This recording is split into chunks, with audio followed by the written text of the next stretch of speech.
ತುಂಬ ಲೋ ಟೈಮ್ಸಲ್ಲಿ ಸ್ಪಂದನ ನಿಮ್ಮ ಜೀವನದಲ್ಲಿದ್ದರು, ಹೈ ಟೈಮ್ಸಲ್ಲೂ ಇದ್ದರು. ಮುಂದಿನ ದಿನಗಳಲ್ಲಿ ಹೈ ಟೈಮೂ ಬರುತ್ತೆ, ಲೋ ಟೈಮ್ಸು ಬರುತ್ತೆ. ರಾಘವೇಂದ್ರ ಅವ್ರು ಏನು ಮಾಡ್ತಾರೆ? ವಿಜಯ ರಾಘವೇಂದ್ರ ಅವರು ಏನು ಅವಳ ಜೊತೆ ಮಾತಾಡ್ತೀನಿ ಒಂದ್ಸಲ ಅಷ್ಟೇ. ಸೀರಿಯಸ್ಲಿ ನನಗೆ ಅದ್ರ ಬಗ್ಗೆ ಎರಡನೇ ಮಾತೇ ಇಲ್ಲ, ನನಗೆ ಸಂಶಯನೇ ಇಲ್ಲ ಅದ್ರ ಬಗ್ಗೆ.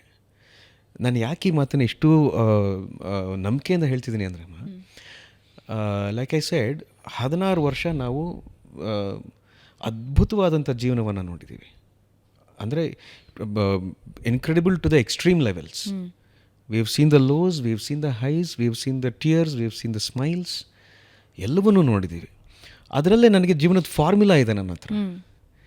ನಾನು ಯಾವಾಗಲೂ ಇದೊಂದು ಮಾತು ಹೇಳ್ತೀನಿ, ದ ಮೊಮೆಂಟ್ ಒಬ್ಬ ಮನುಷ್ಯ ನನಗೆ ಇದರ ಗುಟ್ಟು ಗೊತ್ತು, ನಾನು ನೆಕ್ಸ್ಟ್ ಏನೋ ಮಾಡ್ತೀನಿ ಅಂತ ಡಿಸೈಡ್ ಮಾಡ್ತಾನಲ್ಲ, ಅಲ್ಲಿ ಭಗವಂತ ಅವನ್ನ ತಿರುಗಿಸಿ ನಿಲ್ಲಿಸ್ಬಿಟ್ಟು ಇವಾಗ ಆಟ ಆಡು ಅಂತಾನೆ. ಅವನ ಆಟ ಫುಲ್ ಚೇಂಜ್ ಮಾಡಿಬಿಡ್ತಾನೆ. ಅದಕ್ಕೆ ನನಗೆಲ್ಲ ಗೊತ್ತು, ನಾನು ಅಂದ್ಕೊಳ್ಳೋದಿಲ್ಲ. I always live in the moment.